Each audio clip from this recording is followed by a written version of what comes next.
আজই ডাউনলোড করুন আর এনজয় করুন আপনার পছন্দের শো। বাড়ি আসতে না আসতেই বাবা পুজো নিয়ে পড়লো। মা হলে তাও বুঝতাম, কিন্তু বাবা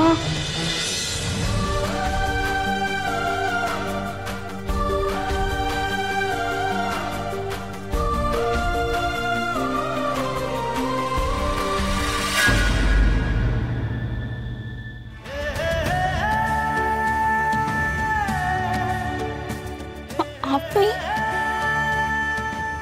তোমার জন্য অপেক্ষা করছিলাম। কিন্তু আপনি তো হ্যাঁ, আমার মনে হলো তুমি একবারের জন্য হলেও বাইরে আসতে পারো, আবার নাও বেরোতে পারো, কিন্তু একটা ছোট্ট বিশ্বাস ছিল তুমি হয়তো একবার আসবে।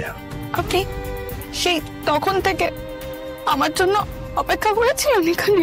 আমি তোমাকে বলিনি যে আমি তোমার জন্য সব করতে পারি? আমি কি কথা বলার জন্য শুধুমাত্র কথাটা বলেছিলাম? কি হয়েছে?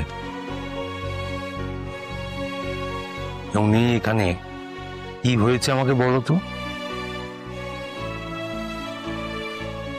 এই এসো তো, এখানে এখানে এসো। দেখো, আমি তোমাকে তোমার বাড়িতেও চোখের জল ফেলতে দেখেছি, এখনো তুমি চোখের জল ফেলছো। কি হয়েছে আমাকে বলো না। দেখো, তুমি কষ্ট পেলে আমি ঠিক থাকতে পারি না। আমাকে এখান থেকে নিয়ে চলুন না আপনি, প্লিজ প্লিজ আমাকে নিয়ে চলুন এখান থেকে। অপর্ণা, অনেক অনেক অনেক দূরে নিয়ে চলুন আপনি। অপর্ণা, আমার কথাটা শোনো। তোমার এই চোখের জল আমার কাছে অনেক দামি, কেন বুঝতে পারো না? একদম কান্নাকাটি নয়, একদম একদম নয়। আপনাকে ছাড়া আমি থাকতে পারবো না। আচ্ছা ঠিক আছে, থাকতে হবে না। আমি বাঁচবই না। একদম এসব আজে বাজে কথা মুখে আনবে না। আপনি কেন বুঝতে পারছেন না? আমাকে এখান থেকে না নিয়ে গেলে। আচ্ছা বেশ, আমি তোমাকে নিয়ে যাব। শান্ত হও, শান্ত হও একটু। আরে অপু, তোর কিছু কি হয়েছে নাকি? তখন থেকে বকবক করে যাচ্ছিস রাস্তার মাঝে দাঁড়িয়ে। কি হলো? মনের ভুল, সবটা আমার মনের ভুল। এই অপু, দেখ তো তোর বাবার এই সময় কোনো ওষুধ দেওয়ার আছে কিনা।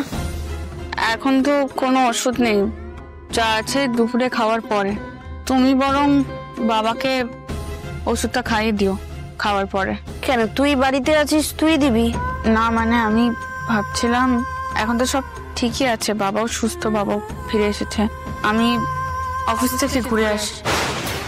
না, এখন অফিস যাওয়ার তো কোনো দরকার নেই। মানে আজকে আবার অফিস কি করতে যাবি? তোর বাবার ব্যাপারটা তো সবাই জানে। ছুটি যখন নেওয়া আছে। কালকেও কিন্তু ছুটি নিতে হবে অপু, সেরকম হলে অফিসে জানিয়ে দিস। কেন? আরে বাবা, তোকে পুজোর কথা বললাম না? সেটা কালই। হ্যাঁ, সত্যনারায়ণ পুজো, সবাইকে ডেকেছি, তোকে তো থাকতেই হবে রে মা। কিন্তু কালী পুজো, এই কটা দিন ছুটি গেল, কটা দিন পরে না হয়। কালই তো পূর্ণিমা, কত বড় ফাঁড়াটা আমাদের উপর থেকে গেল বলতো। ঠাকুরই তো বাঁচালে। বাড়ি আসতে না আসতেই বাবা পুজো নিয়ে পড়লো। মা হলে তাও বুঝতাম, কিন্তু বাবা তার উপর সবাইকে আসতে বলছে পুজোয়, কেন?